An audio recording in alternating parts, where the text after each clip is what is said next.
Director of Adult Services at the Norman Williams Public Library in Woodstock, Vermont. And part of the magic of libraries, as we all know, is the ability to browse. So you start looking for one book, which leads you to another, which leads you to another. And one of my favorite stories about this experience is the time that I was looking for a book, particular book, in the stacks for a patron. And the very next book that I saw was a title that just grabbed me. The title of it was They Call Me Naughty Lola. I mean, who wouldn't be just overwhelmed by that title? And it turns out it's a compilation of personal ads put together by the London Book of Review, and we'll talk about that at some other time. But I wanted to say that I understand that it's tough for you not to be able to come in and browse.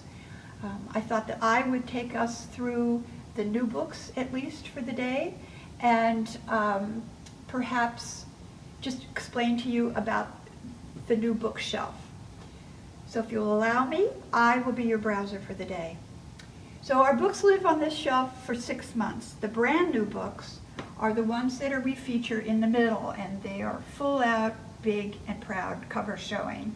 After 3 months, they sort of age out and they go to this section where they are still on the new bookshelf, but their spine is out.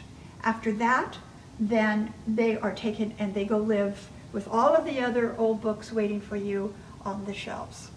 So I'm just going to grab a couple of books here that I sort of had picked out a little bit just to kind of show you or tell you a little bit about them. It's not going to be a long, extensive review. The first one that I'm picking is Cher Ami and Major Whittlesley by Kathleen Rooney. She also wrote Lillian Boxfish Takes a Walk, which it was a really good book if you didn't get a chance to read it yet. I have read this book, and when I was thinking about how I would present it to you, opening sentence of Charles Dickens' A Christmas Story came to mind. And the first sentence is, Marley was dead to begin with. And that's true here. Your narrator is dead, and you know it right away. And I'm just going to read the first couple of sentences to this. Monuments matter most to pigeons and soldiers. I myself have become a monument, a feathered statue inside a glass cage. In life, I was both a pigeon and a soldier. In death, I am a piece of mediocre taxidermy collecting dust in the Smithsonian Institution's National Museum of American History.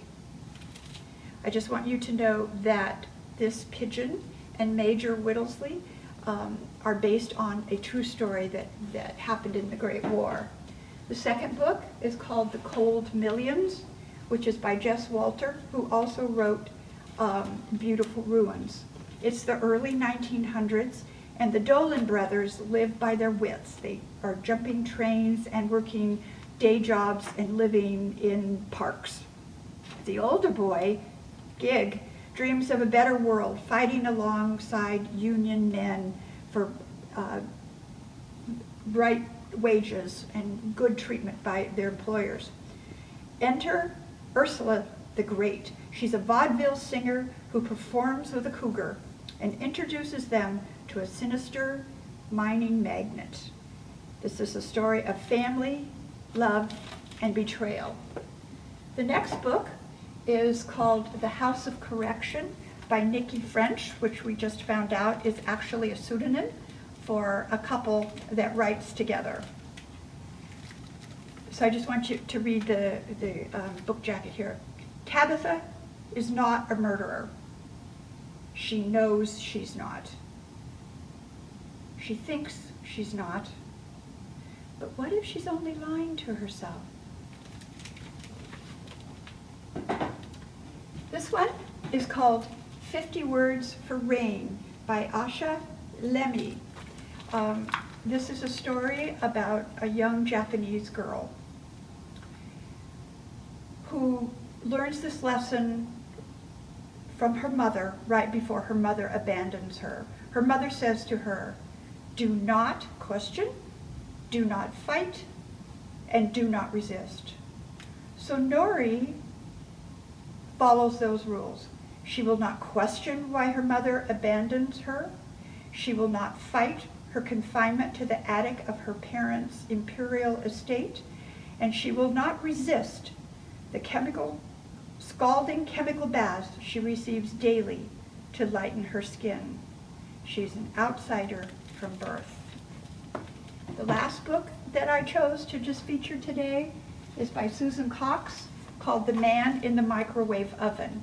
And although this is a mystery, you can tell by the cover how kind of bright and cheery it is that there's probably not a lot of blood and gore in this.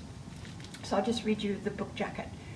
Fleeing from murder and a family tragedy in her native England, where she was the scandal du jour for the tabloid press, Tio changes her name and builds an undercover life in San Francisco. But the truth is on its way to find her. So we will revisit the new bookshelf later on. I will also take you through a browse on the new nonfiction at some point, and maybe we'll move on to biographies and that sort of thing. Please, if you have a book that you don't find in our catalog, please contact me or to call the circulation desk, and we'll see if we can get it for you. I am the decider on the adult collection, so if I can, I can add your book that you want to our collection. Thank you so much. Be well and be safe.